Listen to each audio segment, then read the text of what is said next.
नमस्कार दोस्तों, स्वागत है आपका भारत टाइम न्यूज चैनल पर। चलिए जानते हैं देश की राजनीति की सच्चाई, जिसे सुनना आपके लिए बहुत जरूरी है, जिसे गोदी मीडिया आपको कभी नहीं दिखाता। हम आपको डायरेक्ट बताते हैं। कहीं आप हमसे नाराज तो नहीं है? बहुत से भाई वीडियो देख तो रहे हैं, ना लाइक करते हैं और ना ही चैनल को सब्सक्राइब करते हैं, जो आपका 1 सेकंड का काम है और हमें सच दिखाने की ताकत देता है। फिलहाल आपकी मर्जी। आज की पहली और बड़ी खबर, भाजपा के चुनाव जीतने की असली वजह आई सामने। सुप्रीम कोर्ट के अधिवक्ता ने मोदी को दे दी खुली चेतावनी। उन्होंने कहा कि वोट चुराने का रास्ता सिर्फ ईवीएम नहीं है। उन्होंने कहा कि देश में देशव्यापी आंदोलन होगा और ईवीएम के खिलाफ लड़ाई लड़ी जाएगी। इस बीच बीजेपी पार्टी की मुश्किलें बढ़ सकती हैं। जब तक परमानेंट आंदोलन नहीं होगा, राष्ट्रव्यापी, मशीनें नहीं हटेंगी तो एसआईआर के माध्यम से नागरिकता भी जाएगी और दूसरे तरीके हैं वोट चुराने के, वो भी कामयाब रहेंगे। अगर ईवीएम हट जाएगी तो बाकी मैं बार बार इस बात को बोल रहा हूं, ये बात सच नहीं है कि ईवीएम जो है एक अकेला तरीका है वोट चुराने का। नहीं, और भी बहुत सारे तरीके हैं, लेकिन ये एक ऐसा तरीका है जिसको अगर रोक दिया जाए या इसको कम भी कर दिया जाए काफी हद तक, तो भारतीय जनता पार्टी और आरएसएस बाकी सारी चोरियों से चुनाव नहीं जीत पाएंगे। अब इसी बीच अगली खबर की तरफ रुख करते हैं, जो सीधी बंगाल से है। अमित शाह और मोदी को लेकर के लोगों ने खुली नाराजगी दिखाते हुए लोगों ने किया विरोध प्रदर्शन। अमित शाह और मोदी के पुतलों में आग लगा करके विरोध किया। पश्चिम बंगाल की राजनीति ने एक नया मोड़ ले लिया है, देखिए इस वीडियो में।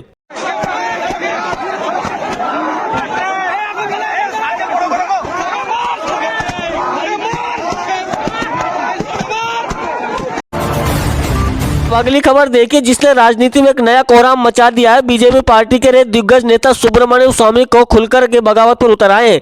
उन्होंने मोदी जी के आजीवन कारावास सजा दिलवाने की मांग की है और उन्होंने कहा कि जल्दी इसके लिए फाइल तैयार की जाएगी। देखिए, मैं तो इसको आजीवन कारावास के लिए एक नया पिटिशन फाइल कर रहा हूँ।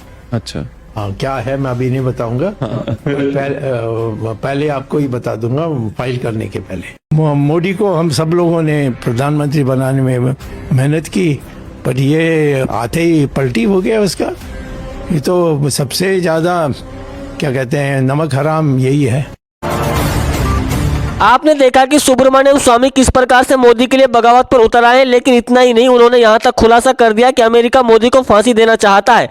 उन्होंने यहां तक कहा कि उनके पास सबूत है। ये वही स्वामी है जिन्होंने अब से पहले कंगना रनौत और मोदी के रिश्ते को लेकर के भी सवाल उठाए थे। फांसी देने की सजा देने वाले थे यूनाइटेड स्टेट्स। क्यों? जो लॉ मिनिस्टर नहीं, हरेन पांड्या के विषय में हमारे पास प्रूफ है। प्रधानमंत्री नरेंद्र मोदी और अमित शाह ने संसद में एक महिला सांसद को अभद्र भाषा का उपयोग किया। इस भाषा की वजह से महिला सांसद ने सुनाई खरी खोटी। उन्होंने बोला कि संविधान की धज्जियां उड़ाई जा रही हैं। यह मामला इस बात पर हुआ कि पीएम मोदी ने महिला सांसद को माल बोल दिया। उनके इस बयान को लेकर के काफी विवाद चल रहा है। अगर किसी बेटी के साथ अत्याचार होता है और उसके खिलाफ कोई प्रोटेस्ट करता है तो आपकी दिल्ली पुलिस उसको उठा के जेल में डालती है। शर्म आनी चाहिए, डूब के मर जाना चाहिए आप लोगों को। ऊपर से कह रहे हैं बेतुका बोल रहे हैं, शर्म नहीं आती विजेंद्र गुप्ता जी? आपके घर में बहन बेटियां नहीं है क्या?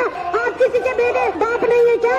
शर्म आनी चाहिए, डूब कर मर जाना चाहिए आप लोगों को। अब अगली खबर देखिए, बाबा शंकराचार्य के विवाद की असली वजह आई सामने। खोली बीजेपी की पोल। उन्होंने कहा कि गोहत्या बीजेपी नहीं रोकना चाहती, लेकिन गोहत्या करने वालों से चंदा जरूर उगाती है और ये सरकार गोहत्या को बढ़ावा दे रही है। यह कार्यकाल में सबसे ज्यादा गोहत्या की घटनाएं जो बढ़ रही है। देखिए, काशी के घाट में मंदिर तोड़े जाने पर एक विवाद तब खड़ा हो गया। आप नेताओं का विरोध देखने को मिला। महिलाओं को पुलिस प्रशासन द्वारा घसीटकर गाड़ियों में बिठाया गया। महिलाओं ने चिल्ला चिल्लाकर कहा कि देश विरोधी भाजपा सरकार। खेर देखिए इस वीडियो में।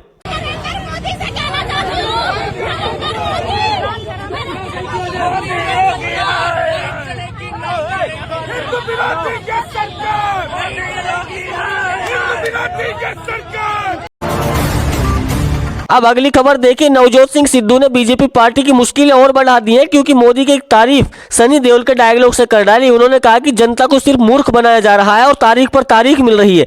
न किसी को 2 करोड़ नौकरियां मिली, न किसी के खाते में 15 लाख रुपए आए। देखिए इस वीडियो में। और हाँ, चैनल को भी सब्सक्राइब जरूर कर देना और वीडियो को लाइक कर देना।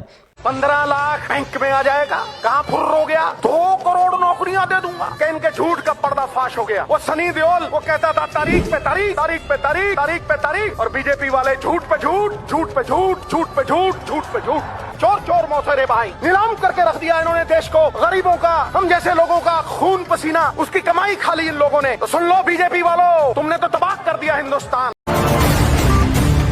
योगी आदित्यनाथ ने बांग्लादेश सरकार को दी खुली चेतावनी। उन्होंने कहा कि अल्पसंख्यक हिंदुओं पर हो रहे अत्याचार को रोक दीजिए, वरना जब हम अपने देश से बांग्लादेश की घुसपैठियों को निकालेंगे तो उनके समर्थन में बिल्कुल मत आना, ये बिल्कुल भी बर्दाश्त नहीं किया जाएगा।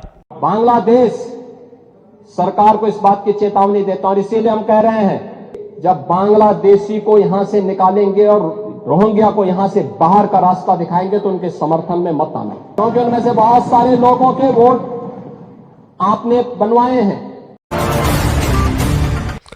क्या बीजेपी पार्टी के अब इतने बुरे दिन आ चुके हैं कि गांव हो या चौराहा सब्जी के सिर्फ विरोध ही देखने को मिल रहा है, फिर भी सरकार बना जाती है। आज फिर महिलाओं को विरोध देखने को मिला। उन्होंने कहा कि हम अपने देश को एक चाय वाले के हाथ में नहीं रहने देंगे, क्योंकि ना देश सुरक्षित है, ना देश की बहन बेटियां सुरक्षित हैं।